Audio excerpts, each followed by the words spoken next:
What's up, y'all? It's your boy D-Walk316 coming out with a video with you now. Gonna talk about this Giants Cowboys game round two, what's going down this Sunday night. First off, before I get into this game, I might be going to this game pending what's going to happen with me and my friend, because both of us work in Amazon, pending if both of us are off on Monday.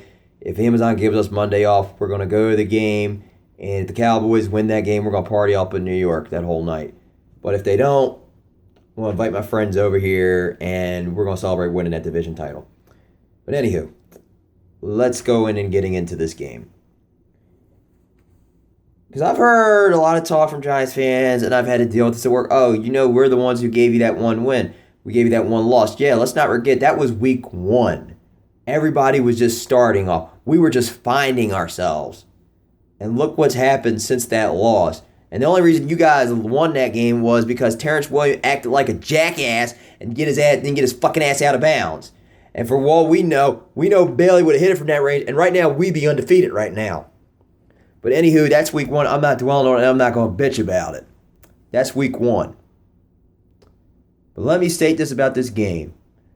Right now, y'all, after getting your asses humiliated and kicked by the Steelers, literally now you guys are like the sky is falling right now and are praying to you try to get every win that you can. Well, let me say this right now. You ain't getting this fucking win against us. It ain't going to happen. We are going to have revenge in our minds like we haven't learned from week one. Prescott's going to torch that defense. I'll give the Giants one thing. They do have a good defense with Olivier Vernon and that defensive front. But now that JPP is out permanently, this gets a little bit more easier here because he always had his problem with Tyron. He could handle Doug Free, but never against Smith. But we are going to win this game. We're going to have Elliott run it. We're going to have Prescott go to Dez, Witten, Beasley, Bryce Butler, and Vince Mile, I think is how I'm saying his name right, going to him. Defense is going to put pressure on Eli Manning because we all know that the Giants have the worst offensive line. They allow a lot of sacks because it showed in that Pittsburgh game. All in all, I see us winning this game, and we are going to clinch the division in y'all fucking home after what y'all did to us in 2011 when it was a winning end and y'all got the division your own home. Well, this ain't going to happen this time. We going to win the division in y'all home, and it's going to be so bittersweet for y'all. Because here's my little prediction what's going to happen with the Giants down the road. I'm not Negrodamus or Nostradamus, but I did predict that something like this would happen with the Giants. And I said right after Thanksgiving, if the Giants lost any game, I thought the Giants probably were going to lose to Cleveland, which some of us were hoping, which I was wrong, but it was an ugly win for them. But most of those wins that they had were very, very ugly. So let me start with their win before they went on that loop, before they lost to Pittsburgh. You barely beat the Rams in the UK. They almost gave a game away to Philadelphia. They barely beat the Bengals. They played down to the Chicago Bears level literally until Jay Cutler choked yet again.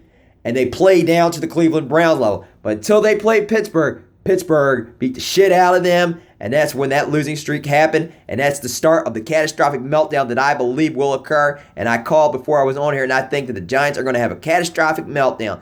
That I think that they are going to lose probably the rest of their game. Because after us, they have Detroit, then Philadelphia, then in the end, which I possibly think could occur right now at the end of the season. It wouldn't shock me come January 1st, New Year's Day, that probably on Sunday Night Football, it's probably going to be the Giants and the Redskins for that last spot for the number 6 seed, either going up against possibly Detroit, which I think will occur. Because all you guys are is the stepping stone and the beginning of us getting the division title. Then after that, we're going to get that bye. Because Seattle, I can see losing to the Green Bay Packers in Lambeau. And I can say we're probably going to be holding off for home field advantage until next week because we need Detroit to lose to Chicago, which I don't see happening. All in all, I see happening is this. Because if I do go to that game, my record at MetLife is 2-0, has been 2-0 when the Cowboys have played there when I have been there. First time is when on my birthday, was on opening night when we ruined y'all's Super Bowl party. That was the first time I went to MetLife. And then the second time was the infamous catch by Odell Beckham, which was, everybody said, oh, the catch. But then we always got to say, remember, who got the W in the end? Because we do handle Odell Beckham good. We're going to stop Sterling Shepard too. Eli probably might get about a couple touchdowns. Like I'll say maybe throw about 3 or 2. But we are going to win this game. I'm going to say probably by a score of 34-21, somewhere around there. We're going to win. We're clinching the division. And most of us Cowboy fans is going to be on NFLshop.com come midnight buying hats, t-shirts, hoodies, you name it. All I got to say is go Cowboys, fuck the Giants, and we going to win this division, and we going to go to the playoffs. Holla, I'm out.